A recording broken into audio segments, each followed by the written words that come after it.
Welcome back to Black Ops. I'm Emma Gatti and I'm picking up the host chair from the great Ralph Tiller. Black Ops is the special web series by Spacewatch Global focused on security and defense in space.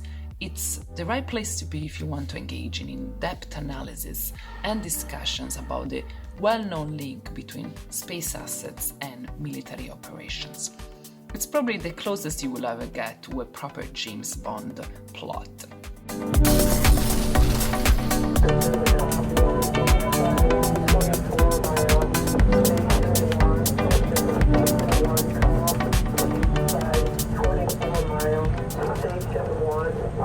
It's Wednesday afternoon, 4 p.m. in Central Europe, and it is time for another fantastic episode of Space Cafe Black Ops by Dr. Emma Gatti. As always, we really appreciate your participation and ongoing feedback, and we will learn and improve based on your feedback. I am Elena Vocale, Event Coordinator at Spacewatch Global. Spacewatch Global is a Europe-based online platform for information in and about space and new space activities in a geopolitical context. First things first, I would like to thank all our private and corporate supporters that showed their commitment to keep our independent journalism alive. We really do appreciate that. In case you want to join the supporter team, be aware that it is just a click away from you on our website. I know many of you are familiar with our website, our bi-weekly and our daily newsletters, and the Space Cafe podcast. The latest one, published just a few hours ago, features Markus Mus-Lechner, conversation with Matt Russo, astrophysicist and sound wizard, the surprising appeal of sounds and space, from the recorded at the SXSW in Austin. We also have new exciting episodes of Space Cafe Radio, the latest episodes with the CTO of Endurosat, Viktor Danchev, on the Toliman mission. Pretty cool insights, I can tell you. And the other latest episode of the Space Cafe Radio is with Andreas Lindenthal about the latest Munich Security Conference. If you haven't done so yet, check out our fresh new podcast series, The Space Economy Insights by Kevin O'Connell and Dr. Emma Gatti. Their first guest was Claire Joly of OECD. You can also find our audio series wherever you get your podcasts. And if you want to become a space watcher and let the world know about it with your t-shirt or mug, visit our fan shop. It is open for you on our website. If you've missed any of our previous web talks, we have an archive on our webpage in the event section. And of course, you can find us on YouTube. With that, my job is almost done for today. Enjoy the talk. Emma, over to you. Thank you very much, Elena. Hello, Space Watchers. Welcome back to a new episode of Black Ops, our geopolitical series where we analyze the space domain in relation to the political climate. Your camera is off, Emma. My camera is completely off. Okay, yes. Fantastic. Sorry, we're having some... We see a wonderful still from you. Is it back now? Yes. Okay, sorry. I've been told that my camera has some issues today. I'm really sorry about this. It might happen again. Still, my voice should reach you. So I hope at least my voice will reach you just fine. If my camera is off, please somebody let me know. Back to us. This is our third episode with our resident guest, Dr. Namrata Goswami. Good morning, Namrata. Thank you for being here with us. How are you doing today? Good morning and good afternoon, Emma. It's a pleasure to be here again. Fantastic. Thank you for being back. Namrata is a very well-known independent scholar teaching and researching.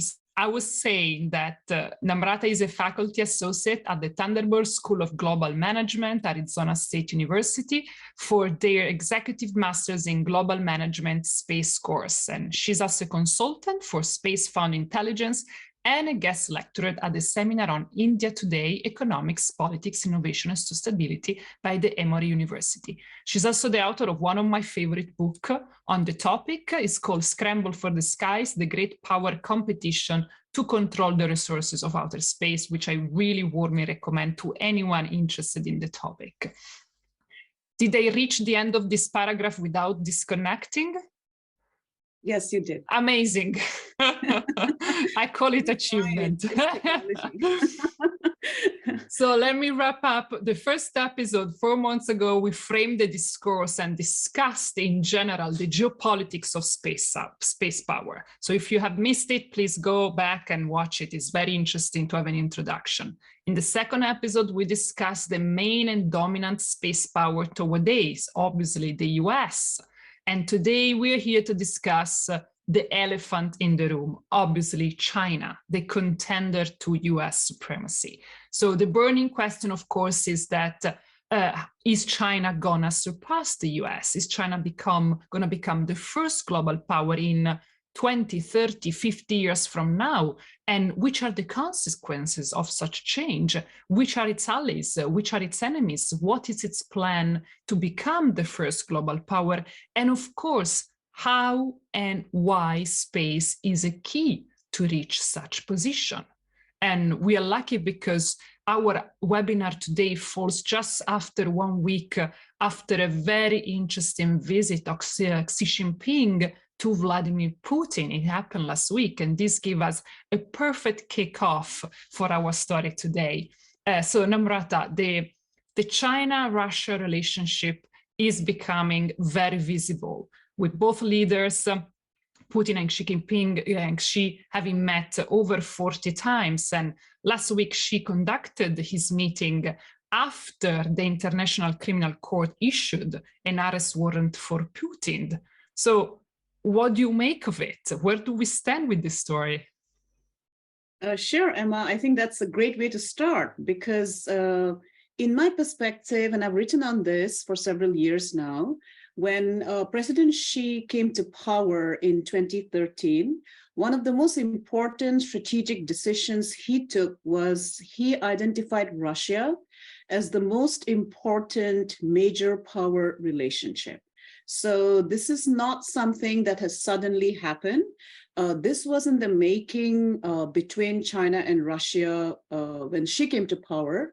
But what is even more insightful is that this followed up on an earlier 2001 Treaty of Friendship that China-Russia signed, right?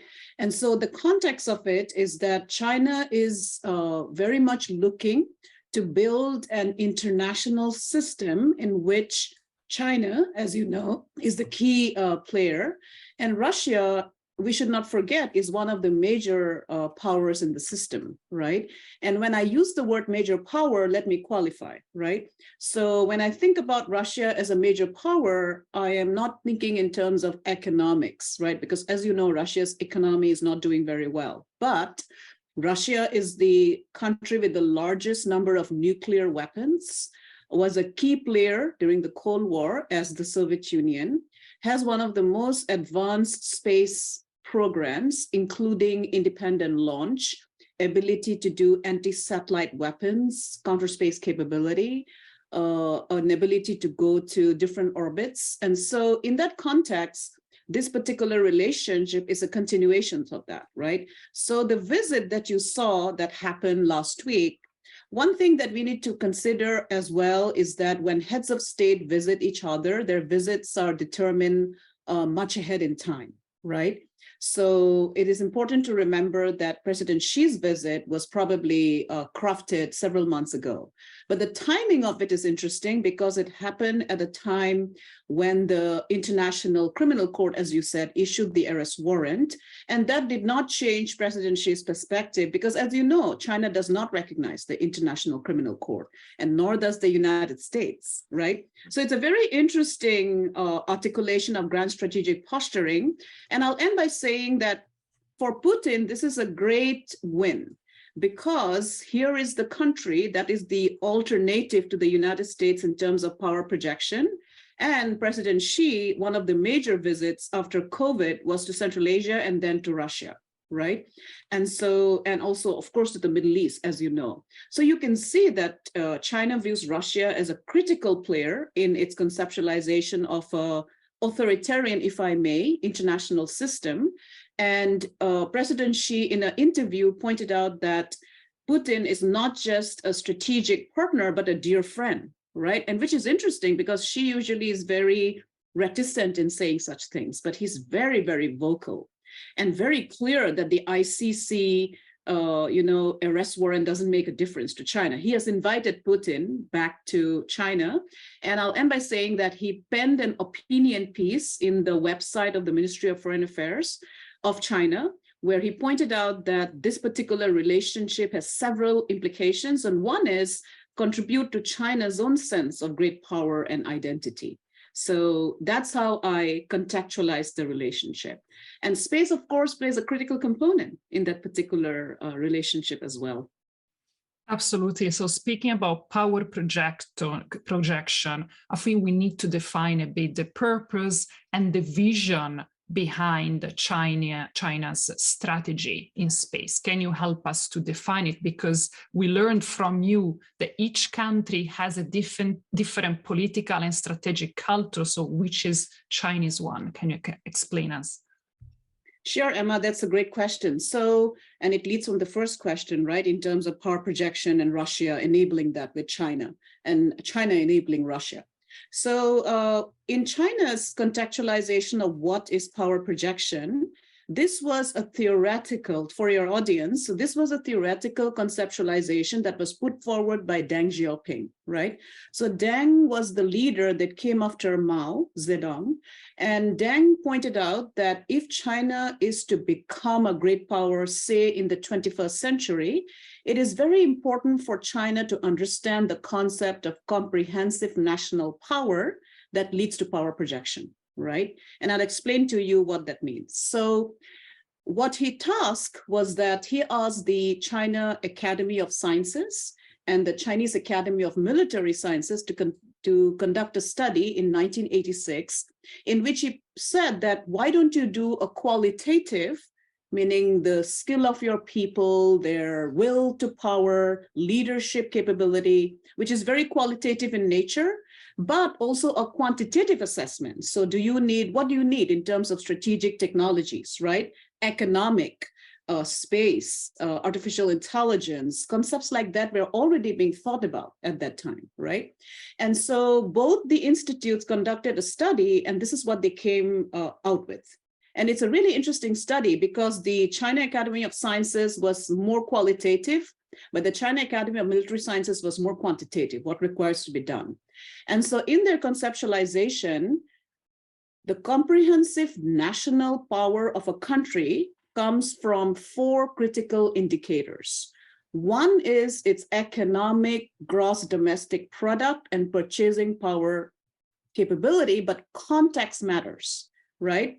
So what can a Chinese yuan buy in China and not in the developed world? So it's a very interesting conceptualization. So economic capability. The second important capability among the 4 capability was military. So do you have the military across domains? And at that time, space was not such a critical part of China's thinking, but they projected out that one day it'll become very important. So what kind of space capability do you need? And we can unpack that as we go forward in this discussion.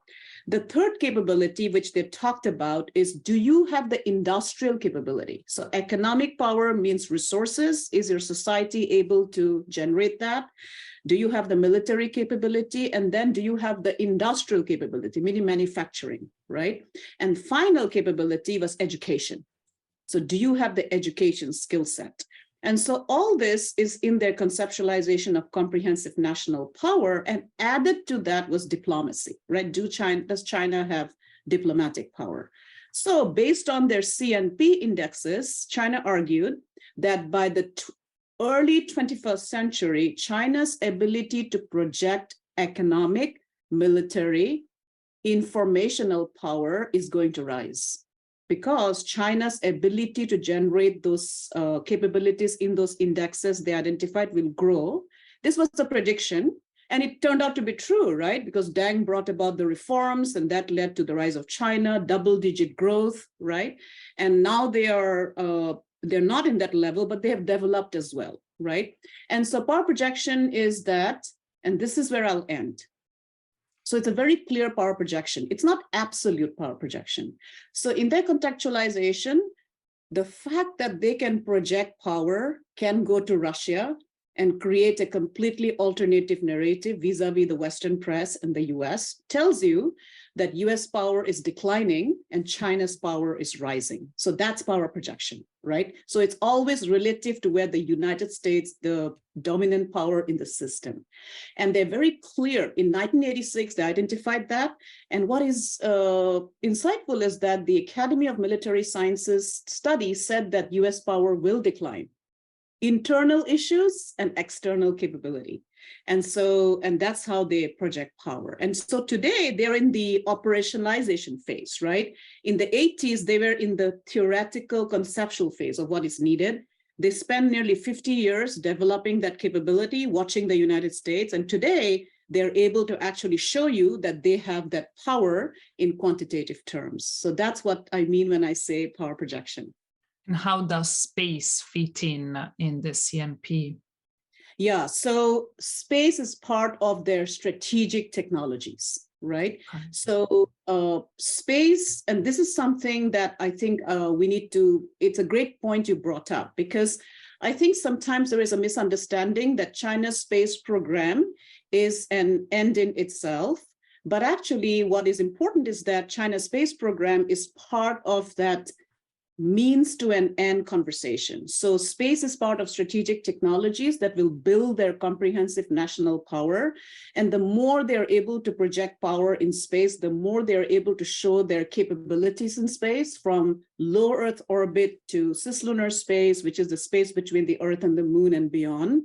The more China will build up their comprehensive national power, that would lead to China's rise in the system. So space forms a very critical part of their conversation in terms of power projection. So space forms a very critical power of this conversation. I suppose also China has some strategic key points within these space strategies, correct? What are the more important goals within this space strategy? Sure. So if you think about China's space strategy, they have identified 3 critical goals, right? And these are the goals and the means to get there. So the one goal is that space should contribute to China's economic development. So this is connected to their understanding of comprehensive national power. So in China's understanding of comprehensive national power, economic power is the most important power. Everything else flows from it, right? And they have seen this as with regard to the US or the developed world, and they've taken lessons from that. So when they invest in space, they argue that space should contribute to their economic prosperity.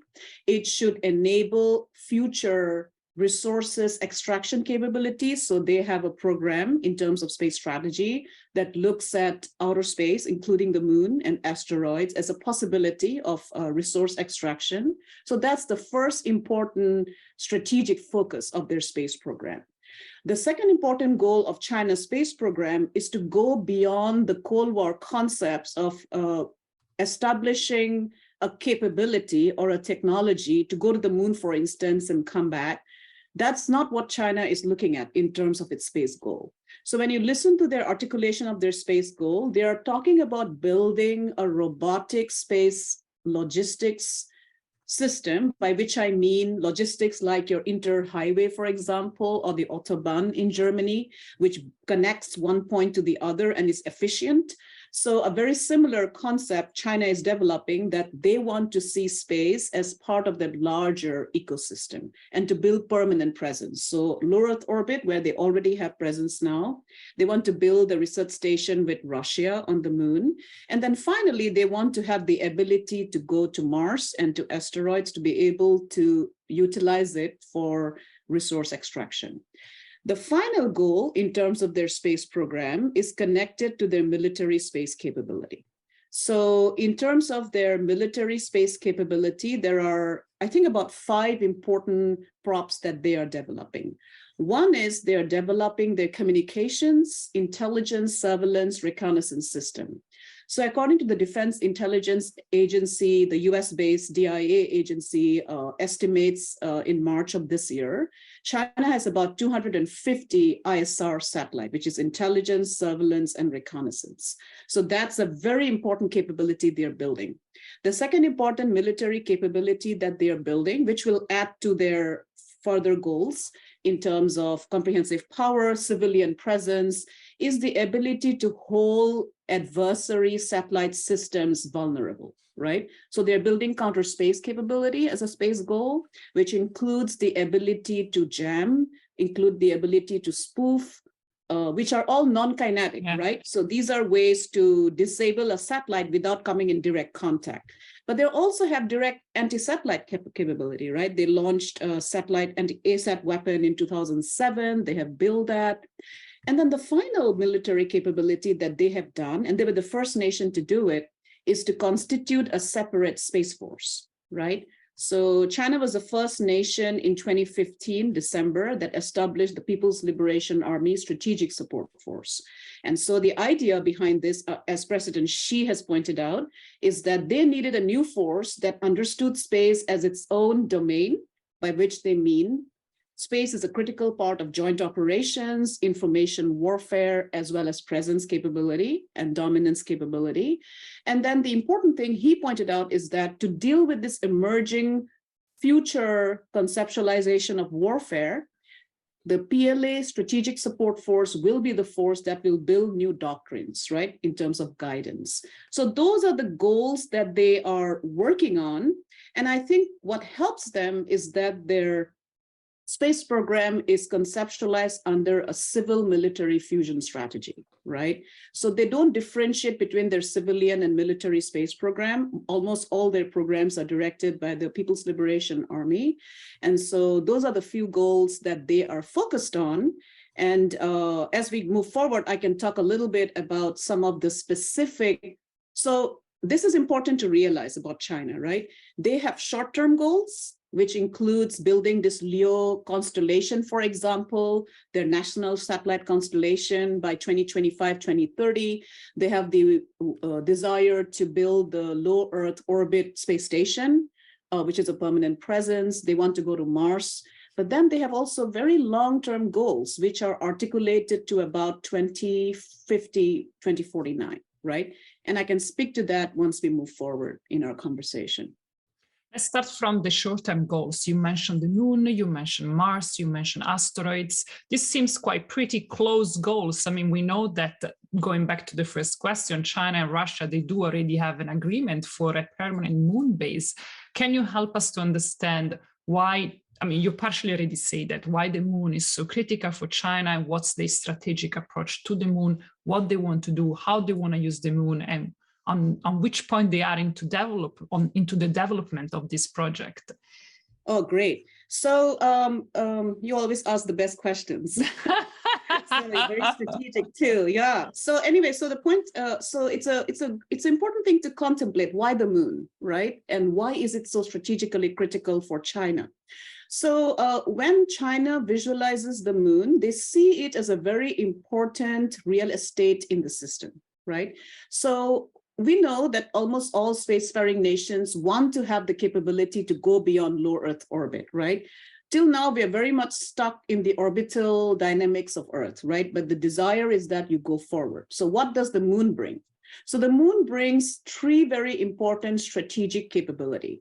One is that it teaches a particular civilization, and China views itself as a civilizational state, the ability to succeed and survive in a body other than Earth, right? So the idea is that the moon can be used as a habitat, right? So once you build a permanent space research station by 2036 with Russia, they will then scale it up using artificial intelligence, robotics to then support human presence.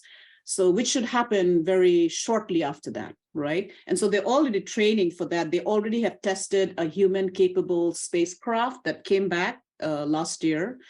They already have tested their space plane. They have already tested their Long March 8 and Long March 5 rockets. They want to build their Long March 9 rocket, which is a heavy lift rocket, which is reusable. Now, the second important reason why the moon is so critical is that, and this is something that China's space scientists point out, and I think this is a conversation that is also present in the US and India, which also views the moon as very important. So from the Chinese perspective, the first perspective is that you use the moon to become spacefaring, understand to live in another celestial body, the 8th continent of Earth, if I may, right? Then the second important reason why the moon is so critical is that the moon has resources, right? The moon has helium-3 that China is working on in terms of nuclear fusion capability. The moon has water ice in the South Pole, which they have identified as a place for their research station that can be turned into oxygen, that can be turned into rocket fuel, that can sustain life, right? And finally, the moon also has rare earth minerals, right? It has iron ore, it has silicon that can be used for the construction of rockets, if I may. Now, the final reason is the most strategic reason, right?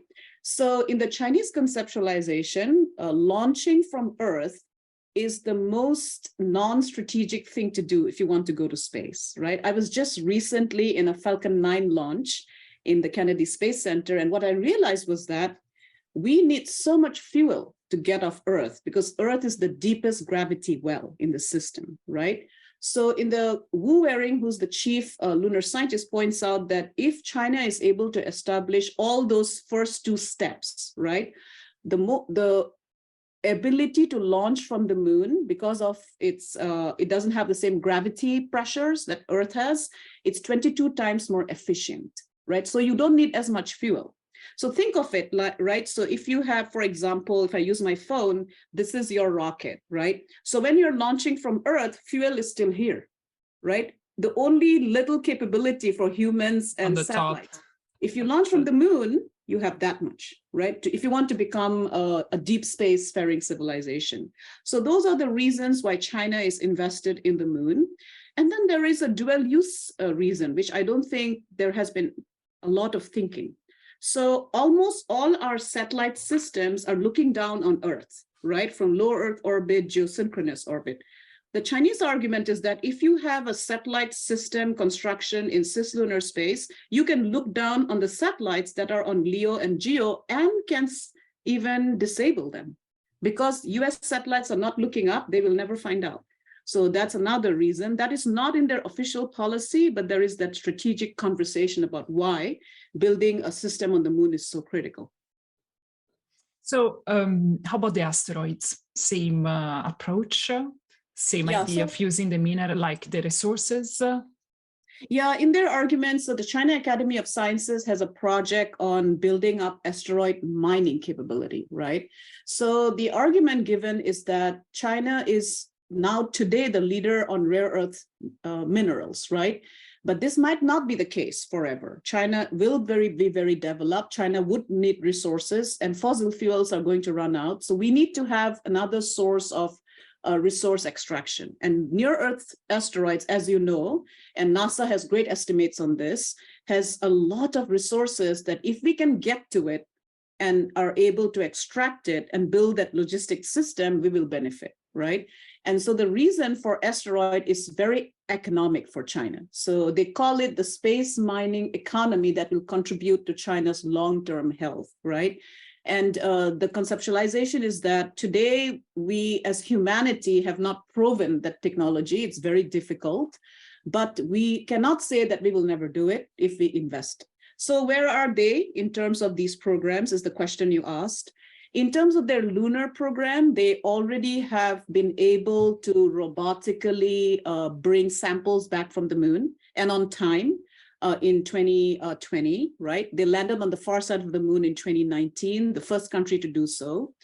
2024, they are going to go to the South Pole of the moon and try to bring back resources, a sample of the South Pole to see what they are made of, right? By 2028, what they hope to do is that, and this is something which is so interesting, Emma. So in the original press release from the China National Space Administration, China wanted to do this. 2028, they will do a survey of the South Pole for its resources. And then 2030 is when they will start doing the construction, right? Now they have pushed the date ahead. So now they're saying that they will do the survey and the construction by 2028. And they're already simulating it on Earth. So they're already demonstrating that capability. And when I look at China's simulations, for example, for the lunar sample return, they simulated about 650 times for 10 years. So it's a long game, right? We think that it's suddenly happening, but it started long time ago. Way before, of course. Yeah. So for their construction of the base, they've already simulated a lunar lab in Beihang University. They've already started building the required ecosystem. And just recently, China harvested rice in the Tiangong space station, showing that seeds can be grown and rice can be grown, which is an important conceptualization. So they are very close to launching their lunar South Pole sample return next year. Now, if they succeed in that, that's going to be a game changer because no other nation has actually landed on the South Pole, right? And so we'll have to wait and see if they succeed in that. So speaking again about the Moon project, the Moon program, how does it compare to Artemis, and are they effectively ahead of the Artemis program or ahead of the States? Yes, so the Artemis program that the United States established, and that's why our title is so great, right, as a primary challenger to the US, so in space. So the Artemis program that the US announced under the Trump administration and has now been supported by the Biden administration was a reaction to China's Chang'e 4 mission, right? So I think till China landed on the far side, the US space and strategic community had this tendency to undermine Chinese space capability, right? So the argument I would hear is that China is just repeating Russian technology and it's building Russian-like launch systems. But I think landing on the far side completely changed the game because Russia's never done it, right? Mm-hmm. So they told you that China has moved ahead and then they land on Mars, right? And communicate back from Mars, which Russia couldn't succeed in doing, right? The Soviet Union landed, but never communicated back.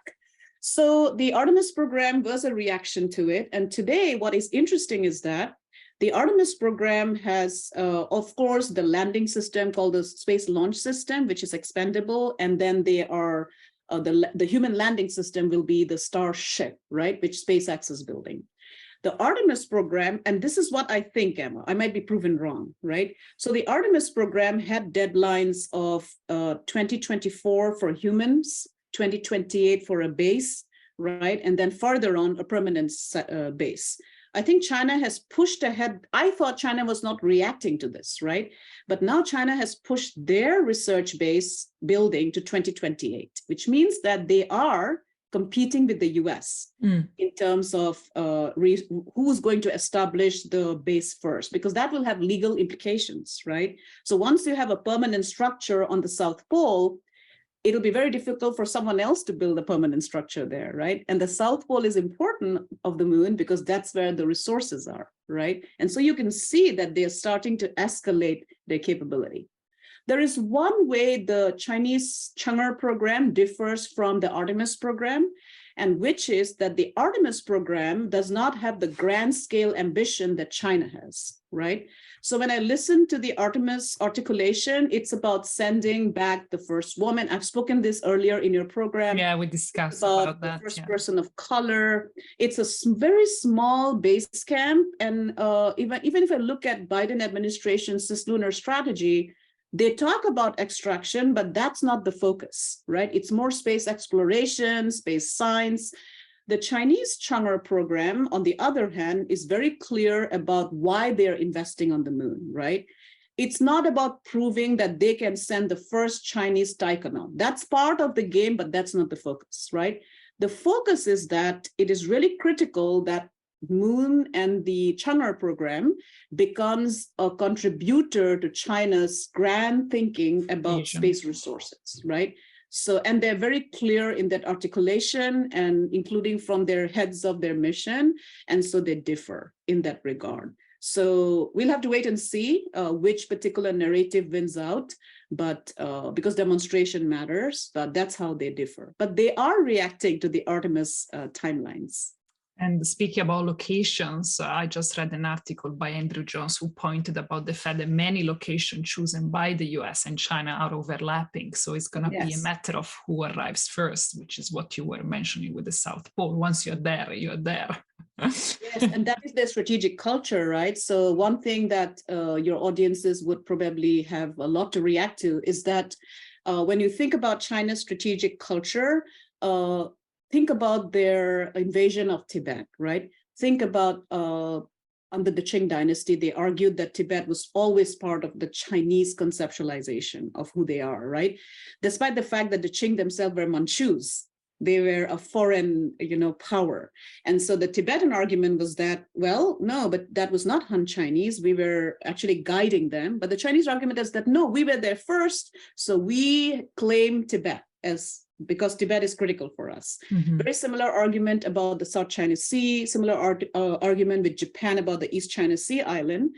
And so in their strategic culture thinking, first presence results in advantages. And this is what Li Peiyang, Wu Wearing has been pointing out, and they're telling it to their own people, that for China, the moon is very similar to the South China Sea islands. Mars is similar to the Japanese island that they have, a dispute over. And so if they do not establish presence first, they will lose out, right? And so, yeah, your point that there is overlap and that first presence will really matter is a very critical part of their strategic thinking.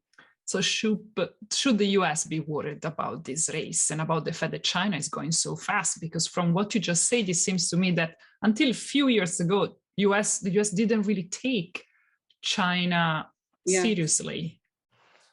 Yeah, I mean, the important point is that the US should be concerned because China's capability in space has increased tremendously. China has the economic resources. We don't know how much COVID will impact long term, right? And the fact that Russia, now they're having to support Russia as well, but they're benefiting from Russia, right? They're getting oil at very discounted prices, which means they're saving too, right?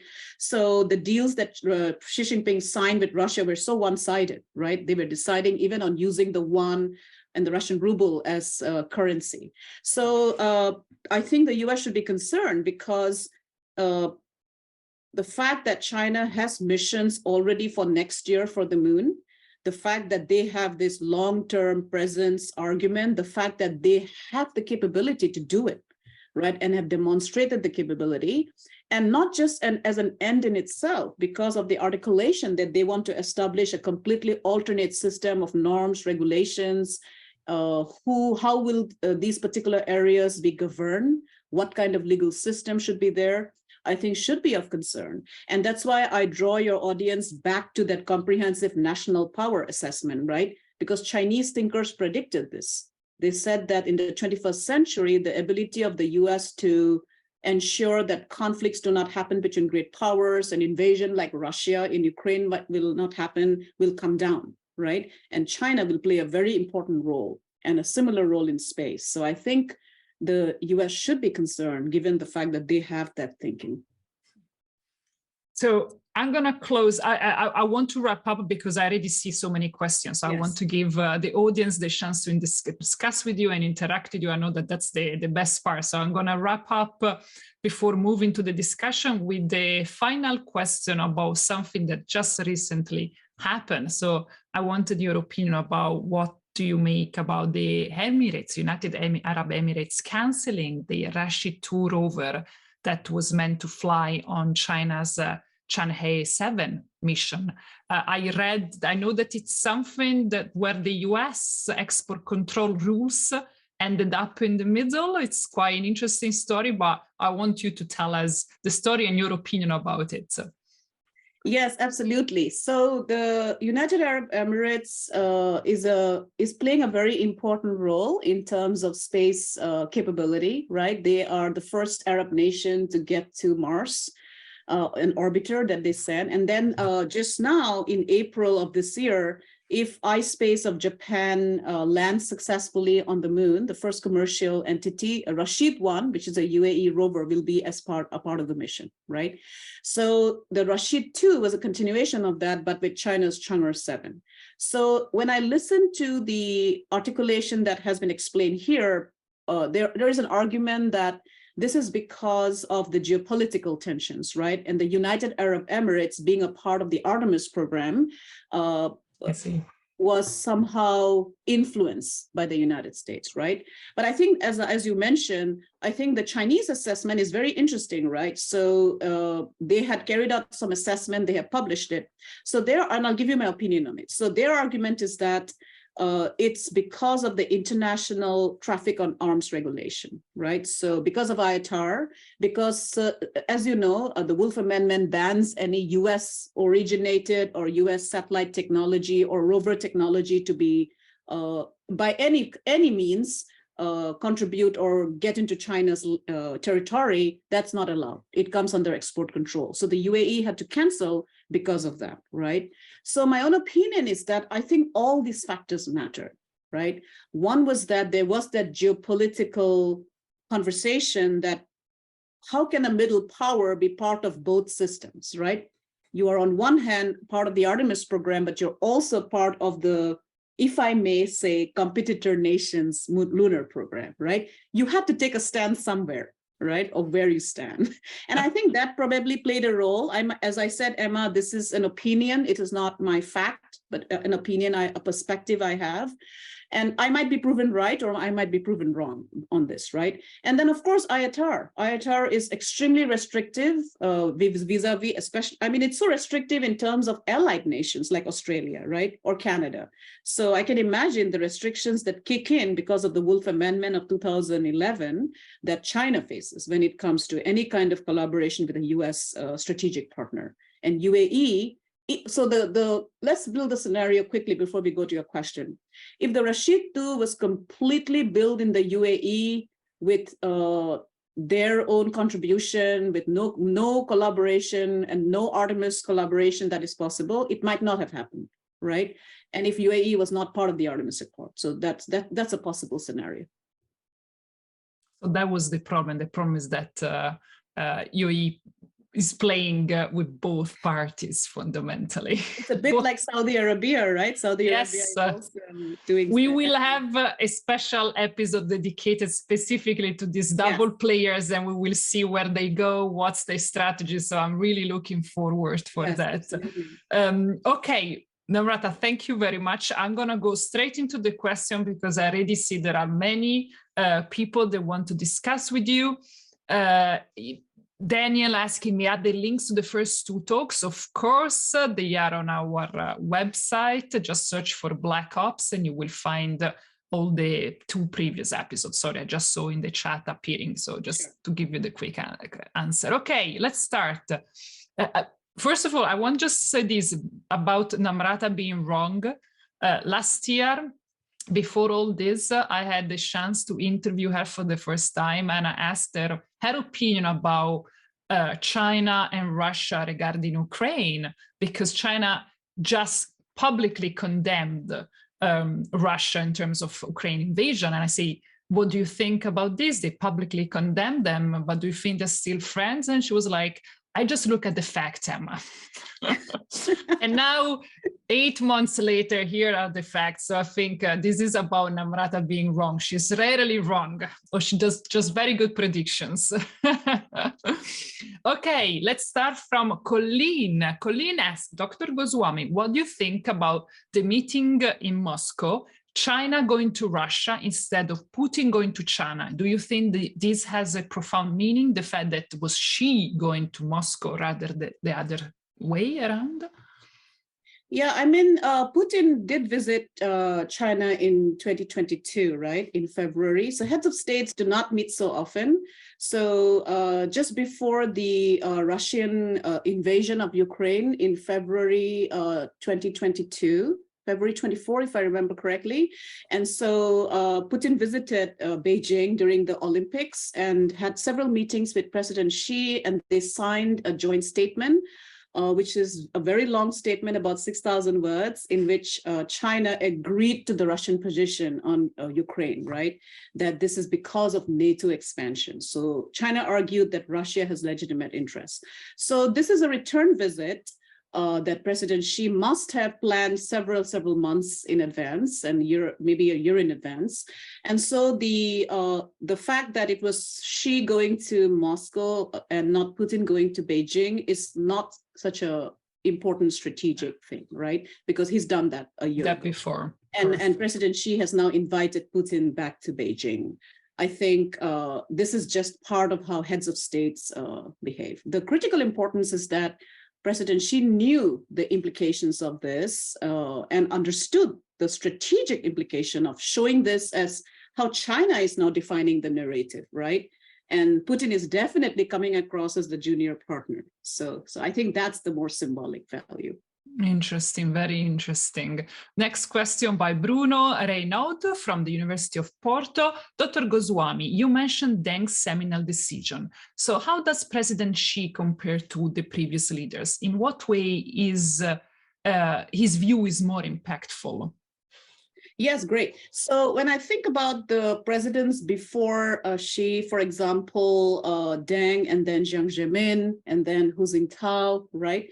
So what is important is that one thing we have to remember is that the connecting thread between the earlier leaders and President Xi Jinping is the Communist Party of China, right?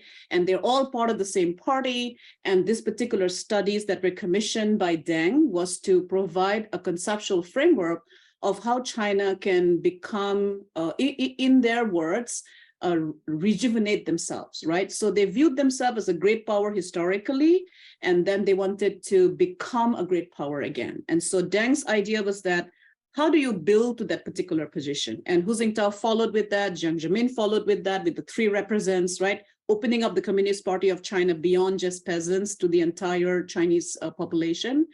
And so how I would differentiate between the earlier leaders and President Xi Jinping is this, right? So the earlier leaders, they build up the capability, but they were less assertive when it comes to China's power projection, right? So Deng, remember, he had that famous, which was repeated a lot of time, the characteristics where he said that China needs to lie low, bid their time, to riches to be glorious, so become an economic power, but do not challenge the system. Jiang Zemin was also very diplomatic. He was very much supportive of the space program, but he was very careful not to show it as a threatening domain to the United States, right? Hu Jintao was about the peaceful rise of China, and yet he also kept building the capability. Where Xi differs is that when he came to power, he gave a famous speech in Kazakhstan where he said that the Chinese world order is something that the China dream works towards, right? And China will no more be, China will assert its rights and legitimate rights and core rights, right? And so he is now, and this is how I see it in a strategic way. So Deng till Hu Jintao were more theoretical, conceptual, building capability. President Xi is now operationalizing it, right? So he has the capability, the power, the resources. The CCP is very much dominated by him, and he has now made him president for life, right? Which was different from who was for only 2 terms, right? And so that's how I differentiate between these leaders. Thank you. Very interesting, the differentiation between the theoretical and the operative leaders. Yeah. So there is a question by Christophe on Space Force. I'm really pleased because you mentioned it before. So this is good that we're going back to that topic. So Christophe is asking, in terms of US Space Force capabilities, beyond a brown water concept of orbital defense, shouldn't the US Space Force also develop a blue water concept of cislunar defense and deterrence, since China is bound to try and control cislunar space and ultimately the moon and the entire solar system, because why not? Yes, well, that's a great question to ask, because I just listened to General Chance Salzman's testimony on March 14th. He's a chief of space operations after General Raymond. And he basically, when I was listening to him, I got the feeling that he was also very brown water, right? So he was talking a lot about China's co-orbital capability, kinetic ASAT capability, jamming capability, but it was all about the joint operation, right? It was a lot about low Earth orbit focus. He talked about proliferated LEO, and then he talked about GEO to an extent, but not really. See, the point is that, and that question is critical. So I didn't hear him talk about the Earth-Moon system, what China is actually doing there, the fact that China has the only really satellite there and are thinking about putting satellites even more in cislunar space, right? So in my perspective, I would classify General Salzman's testimony as very tactical, right? So very much thinking about the end for joint operations in terms of space as a support. I would say that for the Space Force to be able to anticipate the future of what China is planning, I think it will be critical for the Space Force to adopt a cislunar tactical strategy as well. So by tactical, I mean, what kind of capabilities would it need, right? For example, NASA is building the LunaNet communication system, right? PNT, GPS enable, which is just for the moon, which will solve the latency problem, right? So the Space Force should be a part of that, right? The Space Force should develop cislunar space domain awareness, right? It shouldn't be just limited to the orbital dynamics of Earth, right? And so to answer your question, Christoph, it is extremely critical for the Space Force to have two different strategic mapping. One is the mapping from 2023 to say about 2028, right, in which it builds up its capability in low Earth orbit, has a proliferated LEO system so that Chinese counter space or Russian counter space cannot kill their entire system. But then from 2028 to say 2036, the cislunar capability has to be built, right? Because that's where China is going. So you will have to build systems and think today of what systems do you require to build that capability. So by that, I mean, what kind of public-private partnership will it need? What kind of training? Training is important. Would it need? Is it going to be just satellite focused, right? Which does not really make you a Space Force, right? So in the true sense of the term. So I think it's very critical in my perspective to have that grand strategic tactical thinking, which I don't see it reflected today, right? And so I think it's important. So the Blue Water School and the Brown Water School both are important, and there has to be a mapping of both schools in terms of capability building.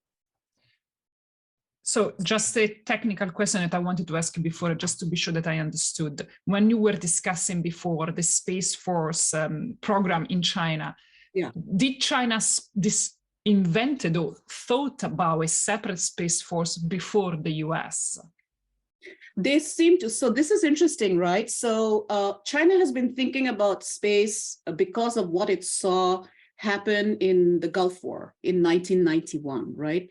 So till that time, and until that time, China was not, it thought about defense and deterrence and compellence. Again, there is a difference in how China thinks about compellence and how the US thinks about compellence, right? So in academic speak, compellence means that you use a strategy. For example, if I want to compel Emma to do something, right? I will target her vulnerabilities. I'll have the capability to destroy, infrastructure. So that's the kind of thinking. But what is important is that in the US compellence thinking, it could lead to escalation, right? So once I compel a country to behave in a particular manner, that country might escalate the conflict, right? But in the Chinese thinking, compellence is not really about escalation. Compellence is where you convince the other country to behave in a particular manner that is to your benefit, but then you de-escalate immediately, right? And so I would say that such kind of strategic thinking will play a great role in terms of how China views space and how the US views space and how different they might be in terms of even thinking about behavior in terms of strategic end goals, right? And so, yes, so that's the kind of distinction I think we have to keep in mind. So Vignesh is asking, how is the funding for space program being done in China? How is that China has large private players in the space domain acting simultaneously? Can you repeat that question again so that I understand the technicality? So I think the first part means, how is the funding for the space programs in China? How does the funding works, I suppose. The second part, I'm not sure I'm understanding it. It means, how is that China has large private players in the space domain acting simultaneously? I think I'm understanding the first part of the question, not the second one, Vignesh, but maybe Okay. we can try to address the first part. Yeah, let's address the first. But just to go back to your earlier question, because I should have answered that. And so in China's thinking, having a separate space service started around the 1990s. But then the actual, and remember, then we had President Hu Jintao and others who were a little careful because they thought this would be assertive and escalatory, right? So the idea that you need a separate space service, you need specially trained space operators was already there in their mind. And they were building capability like the Beidou system, their counter space capability, right? 2007, they had the anti-satellite weapon tests and simulation. And so when President Xi came to power, he immediately identified space as a very important strategic technology for the PLA. And what he also said that we need a separate service so that we can concentrate on developing space expertise and through that entire grand strategic map of national rejuvenation, right? And that's where they establish it. But the thinking started around, I would say, 1991, 1992, right? Now, to come to your funding question. So how does China, I think if I understand the question, where does the funding come from for China's space program? Yes. It comes from the government. So most of China's funding, China does not publish official document as to how much they're spending, unlike the US that funds it and has to, for Congress has to approve it, right? So the funding comes from the State Council. The priorities are decided by the Politburo, the standing committee that looks at science and technology. And most of their funding is generated from the government. But having said that, what is interesting is that in the last few years, since 2014, when the State Council issued a document called Document 60, where they pointed out that China needs to invest in their private space capability and build private space actors, they are also starting to get funding from diversified sources, right? Like Chinese investors funding their space program, Huawei getting interested in the space research and design, and Link Space, One Space. So they get funding from the government, but they're also generating funding from the private sector. What I haven't seen is whether they're able to generate foreign direct investment. They're trying, but I haven't seen that kind of FDI flow. But I am sure that will also happen because China is scaling up their investment strategy for space. So correct me if I'm wrong, Namrata, but in China, exactly like what you mentioned between the civil and the military, also the line between private and public is very fluid, correct? I mean, if you think about the commercial actors that they have established, at least institutionally, you can see that they are so-called private, right? Okay. But they have deep connections with the Chinese state space institutions. And what is even more important legally is that China passed the 2021 National Defense Law, under which every technology entity, including space, has to work for the national defense. If they don't, they can be criminally tried. So it's a very different system from the US. You cannot imagine such a law in the US forcing SpaceX to behave in a manner that the US wants, right? You can already see differences emerging in vis-a-vis SpaceX and Ukraine and how that has worked out, right? So there are deep differences between the Chinese, as you mentioned, private entity and a US private entity. So the demarcation line is very fused. Last two questions. I promised that we could take 5 extra minutes just because I knew today was a very important episode. Mark Meyer, in which way can we still work? I'm going to try to rephrase it, Mark. In which way we can still work together and share the knowledge for the profit of developments of others? So I mean, to which extent is still a good idea to share knowledge and collaborate, and to which extent instead is not? We should start to keep our stuff for ourselves because there is an open competition. I think this is what you meant. Yeah, that's great. So, I mean, the one way that there can be some level of collaboration is to build a space traffic management and space domain awareness system, right? So China is going to launch their own national constellation of about 13,000 satellites. They have private sector launching. The US has so many satellites being launched under SpaceX, right? Around 6,000 active satellites today. So I think to be able to converge on some level of space traffic management in low Earth orbit is critical, because we need to know the access paths to space. And one thing that we need to ensure as, if I may, as humanity, is that this does not lead to collisions and more debris being created, right? So that way, China and the US can actually collaborate within the United Nations Office on Outer Space Affairs to build that system, right? The other way they can also collaborate is, for example, share Mars data. For example, when China was launching to Mars and NASA was launching, they did share data in terms of position, right? So that's possible because those are for very practical reasons. Yes. I think where deeper collaboration comes and faces obstacles is that because China's space program contributes to their intercontinental ballistic missile capability, and because they had the reputation of fusing both, and they have not demarcated that they have anti-satellite capability, I think the concern is that if US technology falls into their hands inadvertently, they can use it to then deter or threaten the United States, right? So very high level scientific collaboration is difficult today because China is not able to show to the US that these are absolutely separate institutions, right? And so a fact I would point out is that the India-US nuclear collaboration was possible because India was able to show that their civilian nuclear energy program and their nuclear weapon program is completely separate, right? And so China has not been able to prove that case and has proliferated, right? There are allegations that China shared technology with Pakistan and that fell into North Korean hands, right? And so there is that. It's an allegation, but that's a concern. So everything that is even vaguely military and defense related, it becomes difficult, thorny. Last question by Nabila. Nabila, I'm going to try to paraphrase this one and rephrase it. You mentioned that the China program is reacting to the US Artemis program.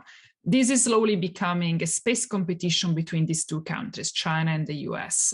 Do you think that the international world, I mean, I suppose it means other countries, will somehow be influenced by this competition? And I suppose it means, will they have to choose on which side of the fence to stay? Nabila, I don't know if I'm rephrasing this correctly, but I think this is more or less what you mean.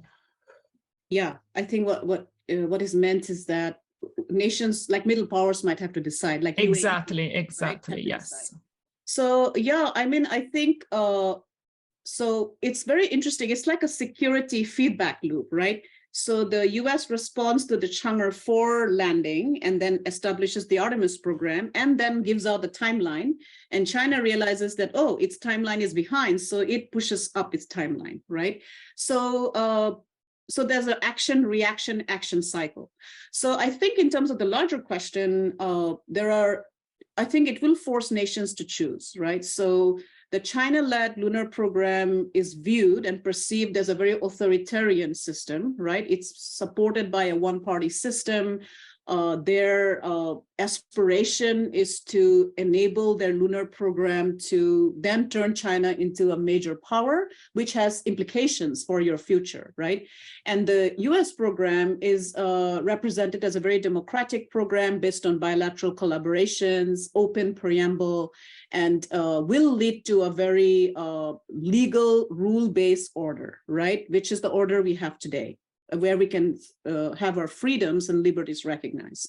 So I think based on those two different conceptualization, nations will be choosing. Now, having said that, I've also noticed a tendency among nations to join both camps, right? So it'll all depend on how China or the US negotiates. But if you look at the Belt and Road Spatial Information Corridor, you have several major European nations as part of it, right? Even today, the membership of the BRI has gone up from 140 last year to 153. And so African nations are part of it, Southeast Asian nations are part of it. So there will be a tendency to hedge and decide. So this is how nations will decide. Okay, they'll decide on the value-based system, but they will also decide on who is bringing the money and building their infrastructure, right? So nations want to build their space infrastructure. They want to build their space competency. And so it can't be just because it's a feel-good value system that you join. You also see, okay, I am joining the US Artemis system. How much is the Artemis system going to develop my own space capability? Because here is China saying that if you join my program, I am going to build your space infrastructure by lending you money, right, through the Asian Infrastructure Investment Bank. And so that's what nations will base their decisions as well. So it's complicated, but that's how human civilizations have worked. We're going to see if this lending of money is going to happen or not, because you can also promise money and then never yes and never let them never let it happen. Let's see. Okay, we're 5 minutes late, and we knew that we would have had a bit of extra time. I thank everyone. First of all, of course, the fantastic Namrata, that has been as engaging and incredible as usual to explain us for 60 minutes such a complex topic. Thank you, Namrata, for being with us. I thank obviously Torsten and Elena and all the production of Space Watch Global. And I thank all the audience with the fantastic question. We will see you in another 2 months because we're going to discuss about Russia and Japan. So stay tuned, because the next one is even more interesting. We're building up and building up and building up. So let's see what happens on the other side. Elena, over to you for the program. Thank you very much. Thank you, Emma and Namrata, for unwrapping for us the hottest topics around on space security, military, and defense. Before we say goodbye, let me remind you of the upcoming events. So tomorrow, on the 30th of March at 4 p.m. in Central Europe and 5 p.m. in Israel, we're going to have our Space Cafe Israel by Meidad Pariente with Harry Alsband, a space industry executive and exited entrepreneur, and one of the founders of the Israeli space industry. On the 30th of March at 8 p.m. Central European time, join tomorrow at 8 p.m. Join us in the 60-second space bar by Astra Agency on the topics interstellar messagings for collective storytelling and our Fragile Space, a year-long photography project. So looking forward to that. On the 5th of April at 6 p.m. with Dr. Emma Gatti, join our Space Cafe Italy with a conversation in Italian about the space industry of the Italian South. And on the 6th of April at 2 p.m., where Space Cafe Austria will be back with Sabine Pongruber. On the 11th of April at 8 p.m., we're going to have at an unusual time for the 33 minutes, but our Space Cafe 33 minutes with Héloïse Bertadier and Christopher Johnson about the new lunar policy handbook created by the conveners of the Moon Dialogues and released during the 62nd UN COPUOS Legal Subcommittee meeting last week. The latest considerations on lunar governance and policy will be discussed. On the 12th of April, we're launching a new regional chapter, Space Cafe Poland by Lukasz Wilczycki, and stay tuned for more. Find and subscribe all our events on Eventbrite. And as always, we would love to hear your feedback, so please check in with us on Twitter, Facebook, and LinkedIn. And don't forget to sign up for our daily and bi-weekly newsletters. And if you want to treat yourselves with something special, become a space watcher today or help us in the supporter program. Thank you all very much for your interest. Thanks, Emma, for hosting this insightful talk. And thanks again to the entire team behind the scenes for doing this great job week by week again. Thank you, our dear audience, for joining us today. I hope to see you at next events. In the meantime, visit our website and follow us on social media. And don't forget, become a space watcher. Thank you. And bye. Thank you. Thank you, Namrata. Thank you, Nami. It was fantastic. Thank you.